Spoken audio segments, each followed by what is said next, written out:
let's read a little bit more. Verse 7, he says, and he said to him, that is, the Lord said to Abram, I am the Lord who brought you out of Ur of the Chaldees to give you this land to possess. But Abraham, he said, O Lord God, how am I to know that I shall possess it? And the Lord said to Abram, bring me a heifer of 3 years old, a female goat 3 years old, a ram 3 years old, a turtle dove, and a young pigeon. And he brought him all these, cut them in half, and laid them half over against the other, but he did not cut the birds in half. And when the birds of prey came down on the carcasses, Abram drove them away. And as the sun was going down, a deep sleep fell on Abram, and behold, dreadful and great darkness fell upon him. Then the Lord said to Abram, know for certain that your offspring will be sojourners in a land that is not theirs, and will be servants there. And they will be afflicted for 400 years, but I will bring judgment on the nation that they serve, and afterward they shall come out with great possessions. As for you, you shall go to your fathers in peace, and shall be buried in a good old age. And they shall come back here in the 4th generation, for the iniquity of the Amorites is not yet complete. And when the sun had gone down and it was dark, behold, a smoking fire pot and a flaming torch passed between these pieces.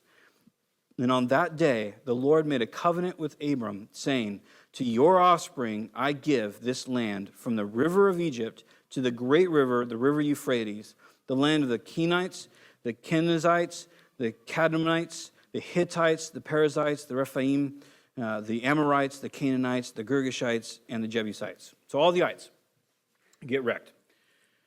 But he makes this claim. Now, at first glance, you might think to yourself, like, oh, this is like a prelude. This is like a good book foreshadowing to the law. He told him to get all the clean animals, and he cut them in half. It's bloodshed. It's forgiveness. Oh, my goodness. No, not at all. This is actually a very worldly custom of the day. And the custom was to cut covenant. Now, we've talked about this before, but it's literally the idea that, so he says, hey, get these animals, cut them in half, and you cut them in half like lengthwise. Pretty nasty. And then you lay them to the side of each other. And so he does that with the big animals, and the birds it says he doesn't cut. So if we were, let's say that you have a couple of sheiks out on the town, and they decide, hey, this well is going to be your well, this well is going to be my well. I won't use that one for my livestock. You don't use that one for your livestock. We have a deal. And you go, yep, we have a deal. Or whatever it might be. This is my land, that's your land. Whatever deal you strike with them. It could be an exchange of goods, whatever it might be. It could even be a marriage. And so an arranged marriage. And so what happens is you cut the animals. They have the animals brought. They cut them in half. And the two patriarchs walk through the center of the animals. It has nothing to do with animal sacrifice and forgiveness. It's the idea that I will do this to you if you break this covenant. I'll cut you in half lengthwise. And I'll do it to all your descendants if you break this covenant with me. If you drink the water from my well that you're not supposed to, I will kill you. That was the idea of cutting covenant. So it's interesting because God tells Abram for us, like, that's really creepy and weird. Why can't we just sign a contract and get a notary, right? Didn't work that way. This was something that was a known, you can look it up. It was a very historical, a very known practice in that time to cut covenant. So what God does is he uses a very known practice that Abraham would have been familiar with, or Abram would have been familiar at this point. But it's fascinating because where is Abram when in my mind, anybody see here like Prince of Egypt? Right, the illustrated, the cartoon? I always think of that for some reason when I read this. And I just think of like in the middle of the desert, this animated Prince of Egypt smoking pot and torch like floating through the middle of these dead animals. That's what I always think of it as. Too much TV as a kid, I guess. But that's literally what happens. Abraham goes to sleep, has a vision. God speaks to him. And while he's in the vision, I'll let you work out the metaphor and the allegory, because there's a million of them. But it represents the Lord in his presence. And he himself, without Abraham, travels through the cutting of the covenant. So the message to Abraham is, you didn't even have to make a covenant with me. I'm making a covenant with you. And that's why it says, so the Lord made a covenant with Abraham, or with Abram.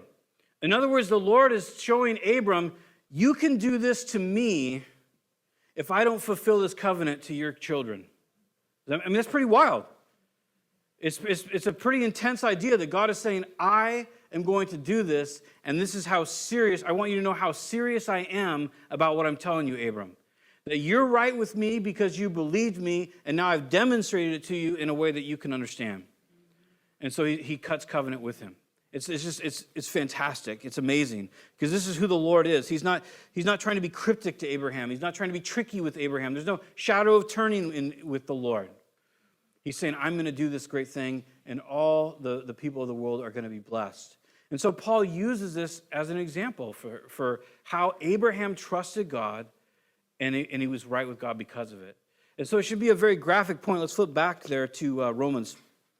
It should be a graphic point for us also to understand this is the seriousness, this is really the fantasticness, the glory, the intrigue, this crazy, amazing, wonderful thing that God has done in our lives.